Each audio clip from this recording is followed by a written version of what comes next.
Some things are built to last. Tested by the elements, proven by time, engineered for whatever comes next. Summertown Metals. Strength in every storm. Building dreams that last. From the Tennessee Valley Weather Channel, this is your weather at noon. Well, good Wednesday afternoon. Taylor Plott here in the Tennessee Valley Weather Center with a check on your forecast. Fantastic weather continues today and tomorrow, but once we get into the weekend, specifically Saturday and Sunday, obviously we're watching our storm risk that we've been talking about over the past several days. I'll have more on that coming up here very shortly.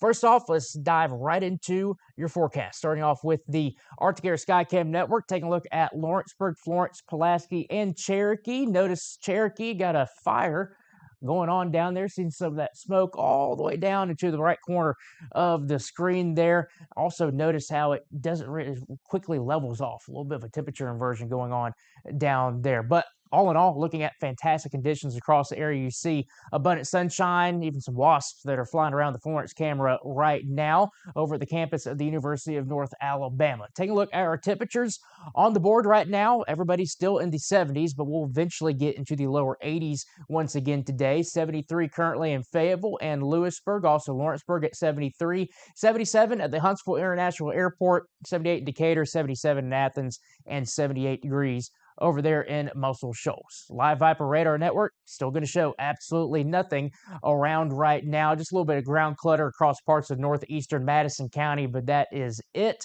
And like I mentioned the past several days, our next chance at seeing some stuff on the radar, that's going to end up being Saturday night into Sunday morning. Kind of backing the view out, taking a look at the radar satellite composite, another fantastic day across the southeastern United States, and that will continue to be the case tomorrow and really for the majority of the day on Friday. This afternoon, abundant sunshine continues. There's those temperatures getting up into the lower 80s today. Going into your highs for today, everybody getting into that 80 range, I think, for the most part. Should be right around 80 in Lewisburg, 80 in Pulaski, 82 in Columbia.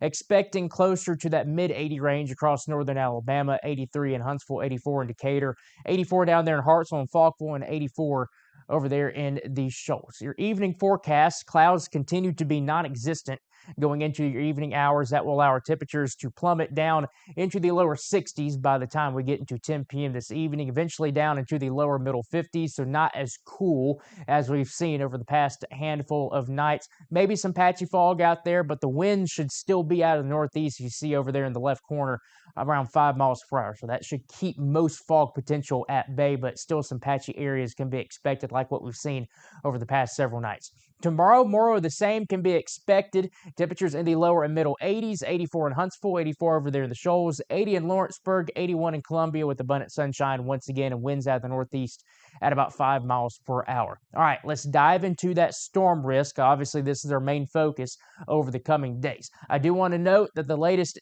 from the Storm Prediction Center on their outlook, they have nudged that level 2 out of 5, that slight risk, a little bit further to the east. So it's now getting into parts of our western viewing area. But for the most part, like what we've been talking about over the past several days, the bulk of the severe weather risk looks to remain off to our west. So let's kind of break down the overall setup that we're dealing with right now. Here's where the bulk of the severe weather threat will likely end up being during the daytime and early evening hours on your Saturday. By the time the storms move into our area, they should start to lose some steam because our instability values are going to be less, and sometimes the storms, like what we think could be happening with this, they can tend to outrun the instability axis that gets pumped in from the south. So they actually outrun the best fuel to work with, and that should lead to some weakening. So what we're expecting for us are definitely some stronger storms, maybe an isolated severe storm. Our overall severe weather risk with this is on the lower end of the spectrum, but we still have to watch the storms very carefully, especially for the potential for a low-end tornado risk that could develop. We're not expecting major tornado threat across our area, but there is enough low-level wind shear that there could be an isolated quick spin-up possible with the storms. Just something we'll have to keep a close eye on. So the overall setup does look like this. This is the European model, 7 a.m. on Friday, area high pressure off to our north. During the daytime, that starts to slide further to the south. That will kick our winds from the south, and that will start to usher in that warm, moist air coming in from the Gulf. By Saturday morning, 6 a.m., our cold front is going to be off to the west with some showers and storms starting to fire up. But watch what happens once this moves east. All of a sudden, you get a big blow up of showers and storms here from the Missouri area down towards Arkansas and Louisiana. Again, this is where the bulk of the severe weather risk is going to be. Notice the time frame here, 5 p.m. on Saturday, those showers and storms starting to move closer to the Mississippi River. By the time we get into the late evening hours, specifically around midnight going into your Sunday morning, that's when we should start to see some of those showers and storms move on through. This is going to be the main window of opportunity for not only our higher rain chances, but the storms moving on through. There could be some showers during the daytime on your Saturday, but those should be well below severe limits and really not expecting much of the way of lightning activity with them, just some light showers. So this is our storm threat coming through during the late evening, early overnight hours going into your Sunday morning. That continues to track on in, and like I mentioned, these will start to get into a less favorable environment for severe weather, so our severe weather risk will continue to remain rather low as we go into your morning hours on your Sunday. So 5 a.m., those showers and storms should start to move east of Interstate 65 and impacting parts of northeastern Alabama, then eventually move into parts of Georgia and the Carolinas, and by the time we get to the afternoon hours, we'll start to see that back side of the low kick around,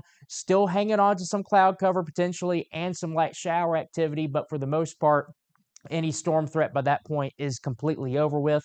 And then we can actually look forward to what happens Sunday night into early Monday morning, because behind that cold front, a very nice burst of some cooler air can be expected. Lows Monday morning might be down into the middle 40s for some areas. Obviously, with the severe weather risk coming in this weekend, it's been a long time since we've been dealing with even a low-end severe weather risk. So as we're getting into our fall severe weather season, it's a good idea to go ahead, scan that QR code. I'll step off the screen real quick so you can take a look at that. That will download our latest Tennessee Valley Weather app. That will alert you based on your location for any storms that are approaching, any lightning, but also any warnings that are issued across your area as well. But obviously, we always try to push, and you need to have a NOAA weather radio because that should be your best line of defense. It will alert you in the middle of the night with that loud alarm, and we'll let you know when a warning is issued. So if you do have one, you just hadn't used it in a while, make sure it's turned on and make sure you got some batteries installed and it's good to go, because even though we're not dealing with the big severe weather risk this weekend, hey, it's starting to get into that fall severe weather season, so it's a good idea to go ahead and take care of that, if you will. Quick check on the tropics. This is what will be left of Lorenzo. It is really, really struggling with some wind shear and dry air. You can barely even make out a center of circulation, but it is still there. It's about to be absorbed by a frontal system that's moving on through. So here's the latest on Tropical Storm Lorenzo. It is a 40-mile-per-hour tropical storm. It is moving north-northeast at 14 miles per hour. Pressure is at 1,005 millibars. And guess how far the cone goes out?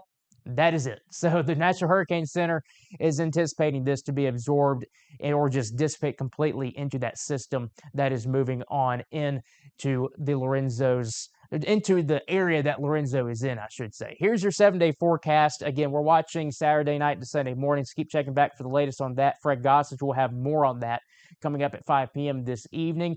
Our next focus will be the nice weather coming in behind it. Very chilly morning expected on Monday, 46 degrees. And I will say, taking a look at some of the model guidance, I wouldn't be shocked if some areas across southern Tennessee might flirt with the lower 40s. I don't think we're dealing with really some upper 30s yet, but I think there could be some spots that get close to that lower 40 reading. So a very chilly morning for your Monday, but fantastic during the day, Monday and Tuesday, with temperatures in the mid-70s with abundant sunshine. That's your latest forecast here from the Tennessee Valley Weather Center. Like I said, Fred Gossage will be in at 5 p.m. to have another check on that storm threat and another look at your 7-day forecast. Until then, I hope everybody has a fantastic Wednesday afternoon. You're watching the Tennessee Valley Weather Channel.